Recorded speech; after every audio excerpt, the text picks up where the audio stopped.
데비마마, 도대체 저에게 왜 이러시는 겁니까? 이유가 무엇입니까? 그냥 너의 꼬라지가 싫은 것이다.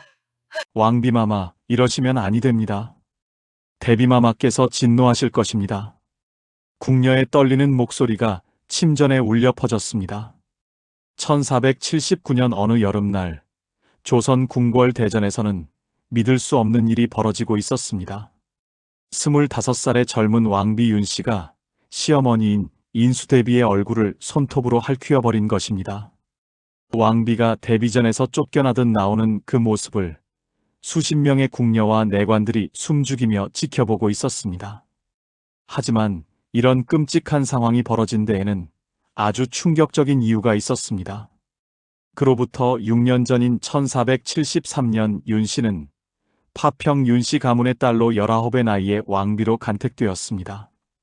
아버지는 윤기견이라는 양반 관료였고 어머니 신씨 부인은 딸을 왕비로 키우기 위해 어릴 때부터 예법과 학문을 엄격히 가르쳤습니다. 윤씨는 총명했습니다. 글을 읽고 쓰는 것은 물론 바느질과 음식 만들기, 궁중 예법까지 모두 익혔습니다. 간택 과정에서 3차례나 뽑힐 만큼 용모도 빼어났고 품행도 단정했습니다. 이제 우리 딸이 나라의 어머니가 되는구나. 친정어머니 신씨는 눈물을 글썽이며 말했습니다. 하지만 그 눈물 속에는 기쁨보다 걱정이 더 많았습니다. 궁궐은 화려해 보이지만 그 안은 권력과 질투로 가득한 곳이었기 때문입니다. 왕비로 책봉되던 날 윤씨는 처음으로 시어머니가 될 인수대비를 배웠습니다. 인수대비 한씨는 48배 나이였지만 여전히 위엄이 넘쳤습니다. 그녀는 아들 성종이 13살의 어린 나이에 왕이 되었을 때부터 수렴청정을 했던 조선에서 가장 권력 있는 여인이었습니다. 남편인 덕종은 왕이 되기도 전에 세상을 떠났고 인수대비는 홀로 어린 아들을 지키며 권력의 정점에 섰습니다. 며느리가 들어왔으니 이제 왕실의 대가 끊기지 않겠구나. 인수대비는 그렇게 말했지만 그 눈빛은 차갑게 식어 있었습니다. 윤씨는 그 시선을 느꼈지만 애써 외면했습니다. 시어머니를 잘 모시면 될 거라고 자신을 다독였습니다. 하지만 문제는 바로 다음 날부터 시작되었습니다. 인수대비는 며느리의 모든 것을 감시했습니다. 아침에 일어나는 시간, 식사하는 모습, 왕을 대하는 태도, 심지어 궁녀들과 나누는 대화까지 모두 보고받았습니다. 왕비가 오늘 아침 문안을 늦게 드렸다던데 몸이 불편하신가? 인수대비의 질문은 걱정처럼 들렸지만 윤씨는 그 속에 담긴 나를 알아차렸습니다. 조금이라도 예법에 어긋나면 즉시 꾸짖음이 떨어졌습니다. 왕비의 자리는 나라의 어머니입니다. 한순간도 허투루 해서는 안 됩니다. 성종은 어머니와 아내 사이에서 괴로워했습니다. 20살의 젊은 왕은 아내 윤씨를 사랑했습니다. 그녀는 똑똑하고 다정했으며 무엇보다 자신을 진심으로 대해주는 유일한 사람이었습니다. 하지만 어머니 인수대비는 절대적이었습니다. 어려서부터 어머니의 그늘 아래서 자란 성종은 감히 어머니의 뜻을 거스를 수 없었습니다.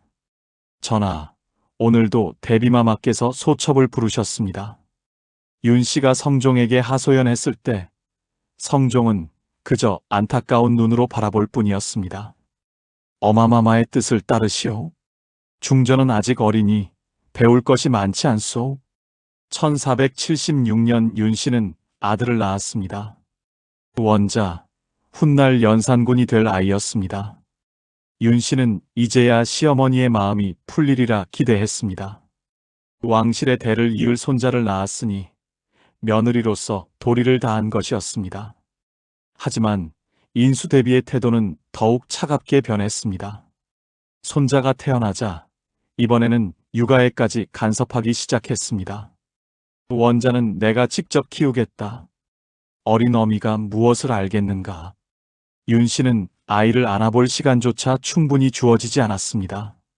궁녀들은 모두 인수대비의 명을 따랐고 윤씨는 점점 더 고립되어 갔습니다. 그리고 인수대비가 진짜로 두려워한 것은 따로 있었습니다. 며느리 윤 씨가 너무 총명했던 것입니다. 윤 씨는 정치에도 관심이 많았고 성종과 국정을 논하곤 했습니다. 성종은 아내의 의견을 경청했고 때로는 중요한 결정을 함께 의논했습니다. 저 계집이 왕의 귀를 막고 있다. 인수대비는 며느리를 그렇게 여겼습니다. 자신의 아들은 자신만의 것이어야 했는데 며느리가 그 사이에 끼어든 것이 용납되지 않았습니다. 질투는 날로 커졌고 윤 씨를 향한 구박은 더욱 심해졌습니다. 왕비가 또 전하와 정사를 논했다던데 여자가 나란 일에 참견하는 것은 예법에 어긋나는 일이다. 매일같이 대비전으로 불려가 꾸지람을 들어야 했습니다. 윤 씨는 참았습니다. 왕비로서 며느리로서 견뎌야 한다고 스스로를 다독였습니다. 하지만 그 인내에도 한계가 있었습니다. 1479년 그해 여름은 유난히 더웠습니다. 그리고 그날 마침내 참았던 모든 것이 폭발하는 순간이 왔습니다. 중전마마, 대비마마께서 또 불러오시랍니다. 궁녀의 말에 윤 씨는 숨이 막혔습니다. 이제는 하루에도 서너 번씩 대비전으로 불려갔습니다. 1477년 원자를 낳은 지 1년이 지났지만 상황은 나아지기는커녕 더욱 악화되었습니다. 인수대비의 간섭은 이제 숨 쉬는 것조차 허락하지 않는 것처럼 느껴졌습니다. 그날도 윤 씨는 대비전으로 향했습니다. 인수대비는 높은 자리에 앉아 차갑게 며느리를 내려다보고 있었습니다. 들으니 어제 저녁 전하께서 중전의 처소에 머무셨다던데 요즘 너무 자주 가시는 것 아니냐? 윤 씨는 고개를 숙였습니다. 남편이 자신을 찾아오는 것조차 눈치를 봐야 하는 상황이었습니다. 대비마마, 그것은 전하의 뜻이옵니다. 왕비가 왕을 유혹하는 것이다. 요부처럼 굴어서야 되겠느냐? 인수대비의 말은 칼날처럼 날카로웠습니다. 윤 씨는 아무 말도 할 수 없었습니다. 무엇을 해도 무엇을 하지 않아도 꾸지람이었습니다. 더 견디기 힘든 것은 아들 원자를 만나는 것조차 자유롭지 못하다는 사실이었습니다. 인수대비는 손자를 자신의 처소에서 키웠고 윤 씨가 아이를 보러 가면 노골적으로 불쾌한 기색을 보였습니다. 원자는 내가 키우는 것이니 어미가 너무 자주 보면 아이가 나약해진다. 생후 1년도 안 된 아기를 품에 안아보는 것조차 허락되지 않았습니다. 윤 씨는 멀찍이 서 아들의 얼굴을 바라보는 것만으로 만족해야 했습니다. 밤이면 눈물로 베개를 적셨습니다. 성종은 이 모든 것을 알고 있었습니다. 하지만 어찌할 수 없었습니다. 어머니 인수대비는 자신을 왕위에 앉힌 사람이었고 지금도 조정의 실권자였습니다. 신하들조차 대비의 눈치를 보았습니다. 중전, 어마마마를 조금만 더 참으시오. 내가 어찌하겠소? 성종의 말에 윤 씨는 서러움이 북받쳤습니다. 남편조차 자신을 지켜주지 못하는 현실이 너무나 비참했습니다. 1478년 인수대비는 윤 씨를 더욱 노골적으로 괴롭히기 시작했습니다. 궁녀들을 시켜 윤 씨의 일거수일투족을 감시하게 했습니다. 어떤 음식을 먹는지, 누구와 이야기를 나누는지, 심지어 밤에 무슨 꿈을 꾸었는지까지 보고받았습니다. 중전이 요즘 친정 생각을 많이 한다던데 왕실을 등한시하는 것 아니냐? 친정 부모님을 그리워하는 것조차 죄가 되었습니다. 윤 씨는 친정과의 연락도 끊어야 했습니다. 어머니 신 씨가 몰래 보낸 편지를 받았다가 인수대비에게 발각된 적이 있었습니다. 왕비가 궁박과 내통하는구나. 이것이 나라의 어머니가 할 짓이냐? 그날 윤 씨는 무릎을 꿇고 한나절을 용서를 빌어야 했습니다.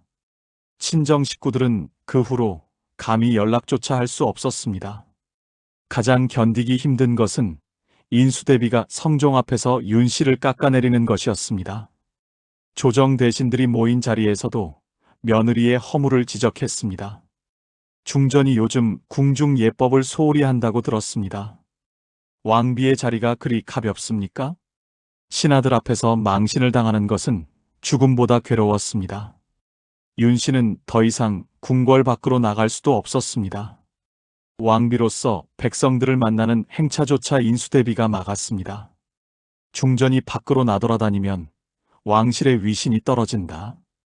윤 씨는 완전히 갇힌 새가 되었습니다. 궁궐은 화려한 감옥이었고 시어머니는 무자비한 간수였습니다. 1479년 초 윤 씨는 둘째 아이를 임신했습니다. 하지만 이번에는 기쁨이 아니라 두려움이 앞섰습니다. 또다시 인수대비의 통제 아래 놓일 것이 분명했기 때문입니다. 중전이 또 임신했다니 이번에는 조심해서 모셔야 한다. 인수대비의 말은 걱정처럼 들렸지만 윤 씨는 그 속뜻을 알았습니다. 더 심한 감시와 통제가 시작될 것이었습니다. 그리고 그 무렵 인수대비는 더욱 노골적으로 며느리를 제거하려는 마음을 품기 시작했습니다. 윤 씨가 성종의 총애를 받으면 받을수록 자신의 입지가 좁아진다고 느꼈습니다. 아들은 이제 어머니보다 아내의 말을 더 듣는 것처럼 보였습니다. 저 계집을 그냥 두면 안 된다. 인수대비는 측근 상궁에게 말했습니다. 그리고 기회를 엿보기 시작했습니다. 윤 씨의 작은 실수라도 있으면 크게 문제 삼을 준비를 했습니다. 윤 씨 역시 더 이상 참을 수 없다는 것을 느끼고 있었습니다. 6년 동안 참고 또 참았지만 이제는 숨조차 쉬기 힘들었습니다. 밤마다 악몽에 시달렸습니다. 꿈속에서도 시어머니가 나타나 꾸짖었습니다. 나는 언제까지 이렇게 살아야 하는가? 윤 씨는 거울을 보며 중얼거렸습니다. 25의 젊은 나이였지만 거울 속 얼굴은 지쳐 있었습니다. 한때 빛나던 눈동자는 생기를 잃었고 입가의 미소는 사라진 지 오래였습니다. 1479년 6월 장마가 시작되었습니다. 며칠째 비가 내렸고 궁궐 안은 축축하고 음산했습니다. 윤 씨의 마음도 그 장맛비처럼 무겁고 어두웠습니다. 그날도 대비전에서 호출이 왔습니다. 윤 씨는 무거운 발걸음으로 대비전으로 향했습니다. 그리고 그곳에서 참았던 모든 것이 폭발하는 순간을 맞이하게 됩니다. 궁궐이 발칵 뒤집혔습니다. 1479년 6월 믿을 수 없는 사건이 벌어졌습니다. 왕비 윤 씨가 시어머니 인수대비의 얼굴을 손톱으로 핥히어 피를 냈던 것입니다. 궁녀들은 비명을 질렀고 내관들은 급히 어이를 불렀습니다. 인수대비의 얼굴에는 선명한 핥힘 자국이 남아 있었습니다. 감히 대비를 치다니, 이 역적 같은 것. 그날 아침 윤 씨는 또다시 대비전으로 불려갔습니다. 인수대비는 평소보다 더욱 험악한 표정이었습니다. 중전, 어제 전하께서 또 내 처소에 머무셨다지? 요부처럼 왕을 홀리는구나. 윤 씨는 고개를 숙이고 있었습니다. 그런데 인수대비의 다음 말은 참을 수 없는 것이었습니다. 원자도 내가 키우기에는 부족하다. 내가 직접 키울 터이니 앞으로는 함부로 얼씬거리지 마라.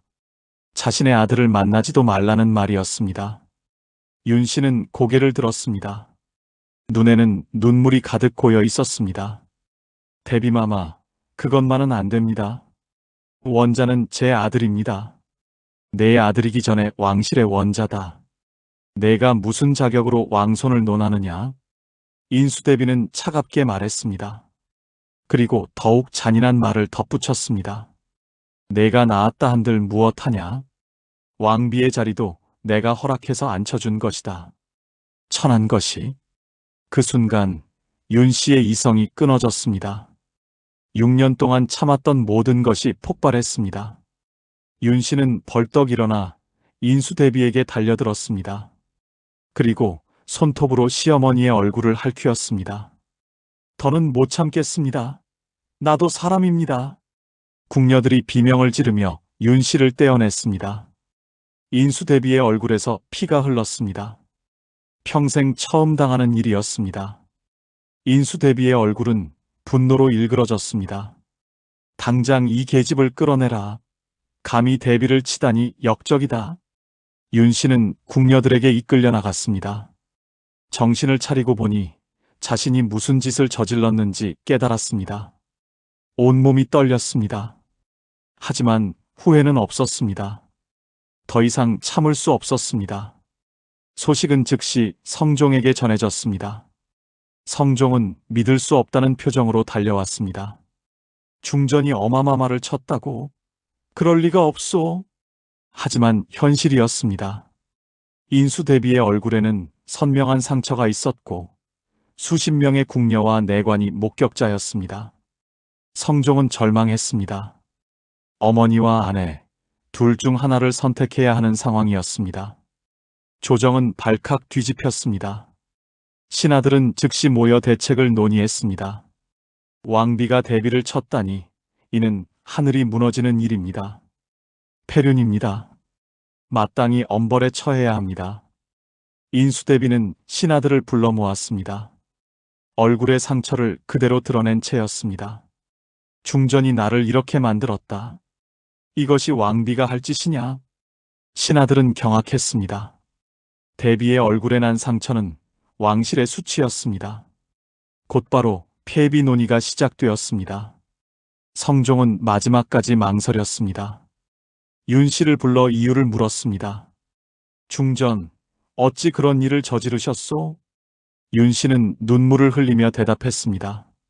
전하, 소첩은 더 이상 견딜 수 없었습니다. 6년 동안 참고 또 참았습니다. 하지만 제 아들을 만나지도 말라 하시니 성종은 고개를 떨구었습니다. 아내의 고통을 알고 있었지만 어머니를 거역할 수 없었습니다. 1479년 6월 27일 윤 씨는 왕비의 자리에서 폐위되었습니다. 25의 나이에 왕비에서 폐비가 된 것입니다. 화려한 궁궐 옷을 벗고 사가로 쫓겨났습니다. 원자, 내 아들. 윤 씨는 마지막으로 아들을 보고 싶어 했지만 그마저 허락되지 않았습니다. 3살 배기 원자는 어머니가 어디로 갔는지도 모른 채 궁궐에 남았습니다. 폐비가 된 윤 씨는 사가에서 고독한 나날을 보냈습니다. 하지만 인수대비는 그것으로 만족하지 않았습니다. 저 계집이 살아있으면 언젠가 화근이 된다. 인수대비는 끊임없이 성종을 압박했습니다. 신하들도 가세했습니다. 폐비를 살려두는 것은 왕실의 위신을 해칩니다. 성종은 괴로워했습니다. 하지만 결국 어머니의 뜻을 거스를 수 없었습니다. 1482년 8월 폐비가 된 지 3년 만에 윤 씨에게 사약이 내려졌습니다. 사약을 받는 날 윤 씨는 28배 나이였습니다. 너무나 젊은 나이였습니다. 그녀는 사약을 받으며 마지막 말을 남겼습니다. 내 아들, 원자를 부탁합니다. 제발 잘 키워주십시오. 그리고 사약을 마셨습니다. 조금씩 독이 온몸에 퍼지며 고통이 엄습했습니다. 하지만 윤 씨는 비명조차 지르지 않았습니다. 그저 눈을 감고 아들의 얼굴을 떠올렸습니다. 원자야, 어미가 미안하구나. 곁에 있어주지 못해서. 윤 씨는 그렇게 세상을 떠났습니다. 시신은 궁궐 밖 한적한 곳에 초라하게 묻혔습니다. 왕비였던 흔적은 어디에도 없었습니다. 인수대비는 며느리가 죽었다는 소식을 듣고 만족스러운 표정을 지었습니다. 이제야 마음이 편하구나. 하지만 그녀는 몰랐습니다. 이것이 비극의 시작일 뿐이라는 것을. 20년 후 그 어린 원자가 왕이 되어 돌아올 것이라는 것을 말입니다. 시간은 흘러 1504년 궁궐에 연산군의 광기 어린 외침이 울려 퍼졌습니다. 어마마마를 죽인 자들이 누구냐? 모두 찾아내어 죽여라. 30살이 된 왕은 22년 전 죽은 어머니의 진실을 알게 된 후 완전히 달라졌습니다. 신하들을 닥치는 대로 잡아들여 고문하고 죽였습니다. 어머니, 폐비 윤 씨의 죽음에 관련된 모든 사람을 찾아 복수하기 시작한 것입니다. 1494년 20살의 연산군이 왕위에 올랐습니다. 처음에는 평범한 왕이었습니다. 할머니 인수대비는 이미 1483년에 세상을 떠났고 아버지 성종도 1494년에 승하했습니다. 연산군은 자신이 고아나 다름없다고 느꼈습니다. 어머니에 대한 기억은 거의 없었습니다. 3살 때 어머니가 사라졌고 그 후로 어머니라는 말조차 꺼내는 것이 금기였습니다. 할머니 인수대비와 아버지 성종은 절대 어머니 이야기를 하지 않았습니다. 어마마마는 어디 계십니까? 어릴 적 연산은 물었지만 아무도 대답해주지 않았습니다. 그저 왕자는 그런 것을 물으면 안 된다는 말만 들었습니다. 연산은 자라면서 어머니에 대한 궁금증과 그리움을 마음속 깊이 묻어두었습니다. 왕이 된 후 연산군은 정무를 돌보며 평범하게 지냈습니다. 하지만 마음 한구석은 늘 허전했습니다. 어머니가 누구인지, 왜 자신을 떠났는지 알고 싶었습니다. 1504년 연산군 10년이 되던 해였습니다. 우연히 옛 궁녀를 만났습니다. 그 궁녀는 나이가 많아 궁을 떠나려던 참이었습니다. 마마, 소인이 폐비윤씨 마마를 모셨던 사람이옵니다. 연산군은 귀가 번쩍 뛰었습니다. 폐비윤씨, 그 이름을 처음 들었습니다. 폐비윤씨가 누구냐? 마마이, 생모이십니다. 그 한마디에 연산군의 세계가 무너졌습니다. 어머니가 폐비였다니. 그렇다면 어머니는 어떻게 된 것인가? 어마마마는 지금 어디 계시느냐? 궁녀는 고개를 숙였습니다. 그리고 떨리는 목소리로 진실을 말했습니다. 마마, 폐비윤씨 마마께서는 사약을 받고 돌아가셨습니다. 연산군은 그 자리에 주저앉았습니다. 어머니가 사약을 받았다니? 누가 죽였는가? 왜 죽였는가? 자세히 말하라. 처음부터 끝까지. 궁녀는 떨리는 목소리로 22년 전의 일을 이야기했습니다. 인수대비의 구박, 윤씨의 고통, 얼굴을 핥힌 사건, 폐비, 그리고 사약. 모든 것을 들은 연산군은 분노로 온몸이 떨렸습니다. 할마마마가 어마마마를 그렇게. 연산군은 믿을 수 없었습니다. 자신을 키워준 할머니가 자신의 어머니를 죽음으로 몰아넣었다니. 그리고 아버지 성종도 어머니를 지키지 못했다니. 어마마마를 죽인 자들을 찾아라. 모두 찾아내라. 연산군의 명령에 따라 조사가 시작되었습니다. 22년 전 폐비 윤씨를 폐위하는 데 찬성했던 신하들의 명단이 작성되었습니다. 그 수가 무려 50명이 넘었습니다. 모두 죽여라. 한 명도 살려두지 마라. 1504년 갑자사화가 시작되었습니다. 연산군은 어머니의 원수들을 하나하나 찾아 죽였습니다. 이미 죽은 신하들은 부관참시하여 시신을 훼손했습니다. 살아있는 신하들은 잡아다가 고문한 뒤 참수했습니다. 마마, 그분들은 이미 늙었고 병들었습니다.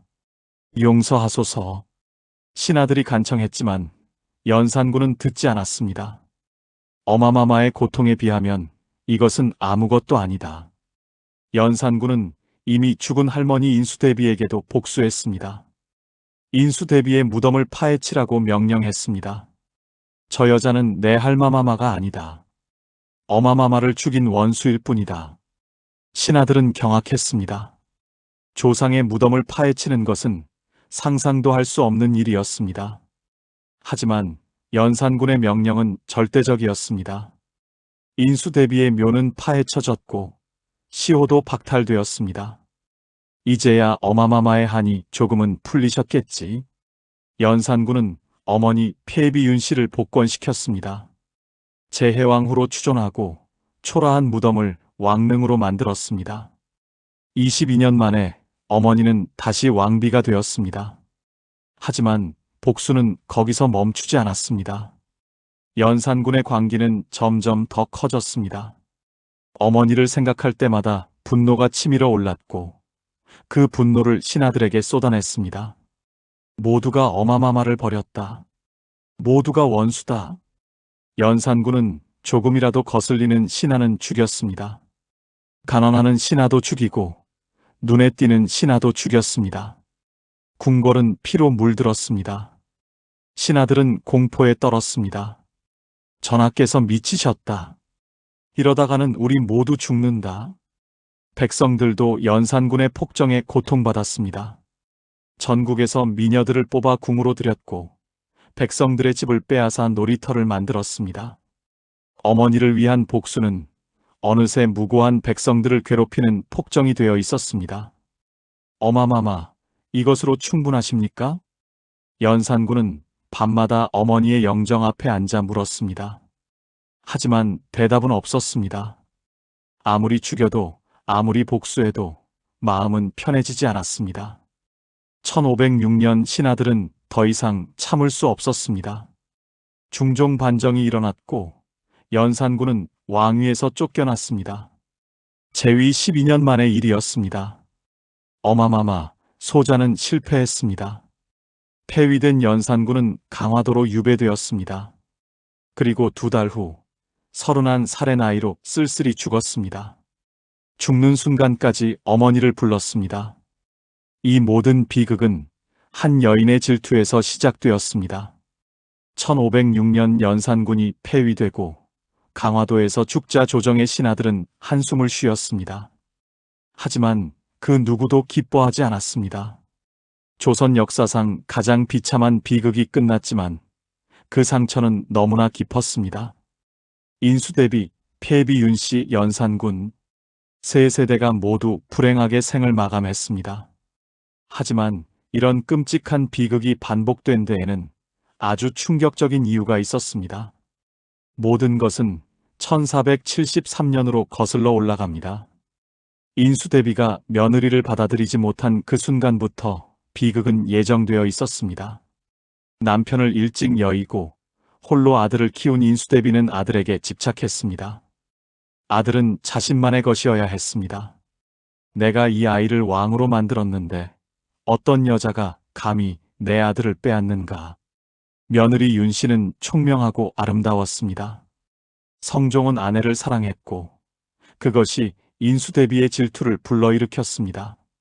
시어머니의 질투는 며느리를 괴롭히는 것으로 이어졌고 결국 며느리는 죽음에 이르렀습니다. 만약 그때 인수대비가 며느리를 받아들였다면, 역사가들은 그렇게 말합니다. 만약 인수대비가 며느리를 가족으로 받아들이고 함께 왕실을 이끌어갔다면 어땠을까? 윤씨는 죽지 않았을 것이고 연산군은 어머니의 사랑 속에서 자라 훌륭한 왕이 되었을 것입니다. 하지만 역사는 가정을 허락하지 않습니다. 인수대비는 며느리를 죽였고 그 손자인 연산군에게 복수당했습니다. 인수대비가 죽은 지 23년 만에 무덤이 파헤쳐지고 시호가 박탈되었습니다. 평생 권력을 누렸지만 죽어서도 편히 쉬지 못했습니다. 폐비 윤씨는 더욱 비참했습니다. 28배 젊은 나이에 사약을 받고 죽었습니다. 죄라고는 시어머니를 참지 못한 것뿐이었습니다. 6년을 참고 견뎠지만 결국 폭발했고 그 대가는 목숨이었습니다. 윤씨는 과연 나쁜 며느리였을까? 현대의 시각으로 보면 윤씨는 피해자였습니다. 극심한 시집살이를 견디다 못해 반항했을 뿐입니다. 하지만 조선시대에는 며느리가 시어머니를 치는 것은 용서받을 수 없는 죄였습니다. 연산군은 가장 불쌍한 희생자였습니다. 3살의 어머니를 잃고 진실도 모른 채 자랐습니다. 30살이 되어서야 어머니가 억울하게 죽었다는 것을 알았고 그 충격으로 광인이 되었습니다. 만약 누군가 진실을 말해주었다면, 연산군이 어렸을 때부터 진실을 알았다면 어땠을까? 아니면 아예 평생 모르고 살았다면 어땠을까? 하지만 진실은 가장 잔인한 시기에 그를 찾아왔습니다. 왕이 되어 권력을 가졌을 때, 복수할 힘이 생겼을 때 진실을 알았고 그는 그 힘으로 복수했습니다. 성종도 책임에서 자유로울 수 없습니다. 아내를 지키지 못한 남편이었습니다.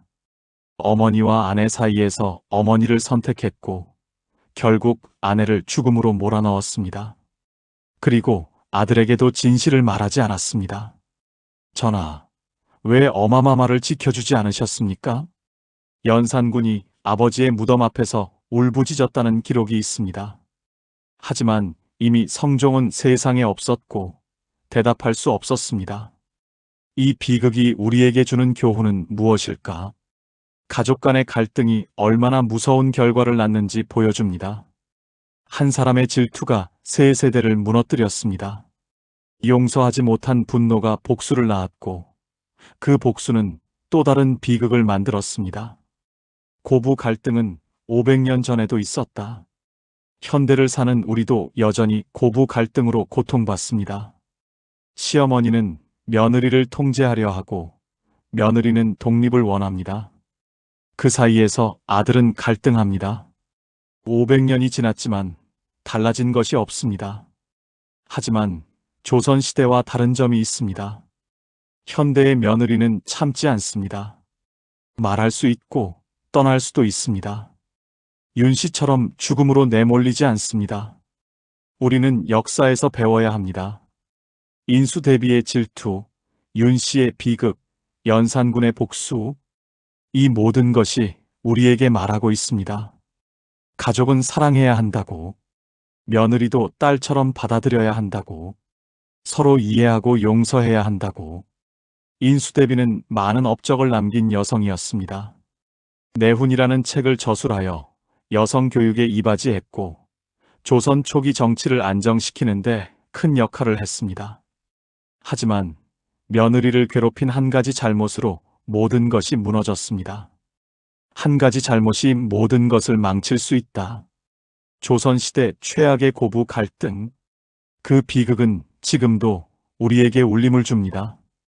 궁궐에서 벌어진 일이지만 어느 집안에서나 일어날 수 있는 일이기 때문입니다. 2025년을 사는 지금 우리는 묻습니다. 가족이란 무엇인가? 며느리는 남이 아니라 가족입니다.